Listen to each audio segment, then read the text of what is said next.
Assalamualaikum warahmatullahi wabarakatuh. Perkenalkan, nama saya Julian Muhammad Al-Fauzan dengan NIM 2017-320-223. Pada kesempatan hari ini, saya akan mempresentasikan mengenai akuntansi suku. Akuntansi suku.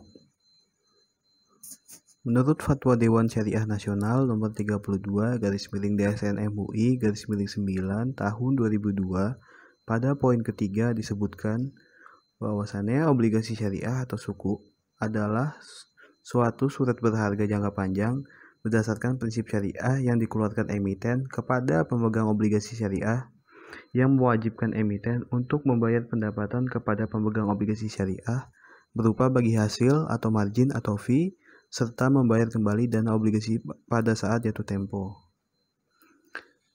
Jenis-jenis obligasi syariah. Yang pertama, obligasi ijarah. Obligasi ijarah merupakan suku yang diterbitkan berdasarkan perjanjian atau akad ijarah, di mana suatu pihak bertindak sendiri atau melalui wakilnya menjual atau menyewakan hak manfaat atas suatu aset kepada pihak lain berdasarkan harga dan periode disepakati, tanpa diikuti dengan pemindahan kepemilikan aset itu sendiri. Yang kedua, obligasi mudharabah.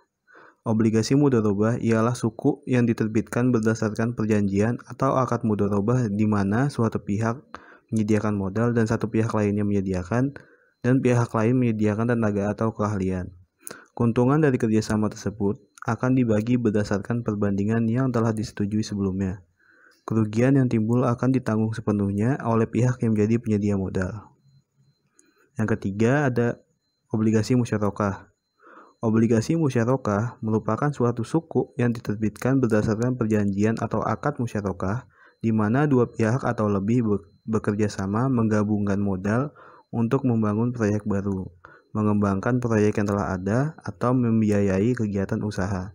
Keuntungan maupun kerugian yang timbul ditanggung bersama sesuai dengan jumlah partisipasi modal masing-masing pihak. Yang keempat, ada obligasi istisna. Obligasi istisna ialah suku yang diterbitkan berdasarkan perjanjian atau akad istisna, di mana para pihak menyepakati jual beli dalam rangka pembiayaan suatu proyek atau barang. Adapun harga, waktu penyerahan, dan spesifikasi proyek atau barang ditentukan terlebih dahulu berdasarkan kesepakatan investor dan penerbit. Pada PSAK 110 mengatur pengakuan, pengukuran, penyajian, dan pengungkapan transaksi suku ijarah dan suku mudharabah. Pernyataan ini diterapkan untuk entitas yang melakukan transaksi suku ijarah dan suku mudharabah, baik sebagai penerbit suku maupun investor suku. Dari sisi penerbit, suku ijarah diakui sebesar biaya nominal dan biaya transaksi.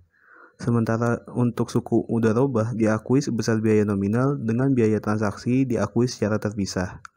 Suku ijarah disajikan di laporan posisi keuangan sebagai liabilitas, sementara suku mudharabah sebagai bagian dari dana syirkah temporer atau liabilitas bagi entitas konvensional. Dari sisi investor, investasi pada suku ijarah dan suku mudharabah diakui sebesar harga perolehan. Klasifikasi investasi suku didasarkan pada model usaha investor. Untuk pendapatan investasi dan beban amortisasi biaya transaksi disajikan secara neto dalam laba rugi. Sekian presentasi dari saya, kurang lebihnya mohon maaf. Billahi fisabilil haq, fasabiqul khairat. Wassalamualaikum warahmatullahi wabarakatuh.